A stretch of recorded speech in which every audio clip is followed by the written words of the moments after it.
Selasa saya SMS-an sama Raffi, dibales, alhamdulillah. Saya bilang, Fi, Bunda mau kerja sama kamu deh jadi supir. Tapi Raffi kayak gak percaya gitu. Aku sih serius, bener deh. Pengen kerja sama Raffi. Raffi orangnya baik. Aku bisa bawa mobil. Raffi kan mobilnya banyak. Waktu itu Raffi sempat bilang, iya Bun, ntar aku ngomong sama istriku ya. Terus aku bilang iya. Sampai sekarang nih, kayaknya aku penasaran banget.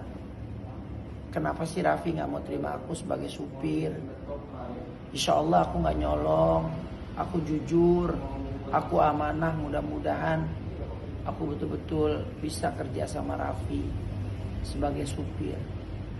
Pengen banget.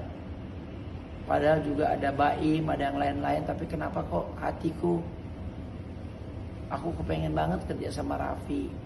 Itu pun dalam mimpiku, aku ketemu orang tua gitu.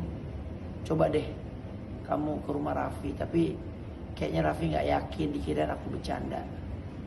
Mudah-mudahan aja Raffi mau terima aku. Mau seminggu, sebulan, atau selamanya juga gak apa-apa. Aku mengabdi sama Raffi, insya Allah. Makasih ya Raffi Ahmad. Assalamualaikum.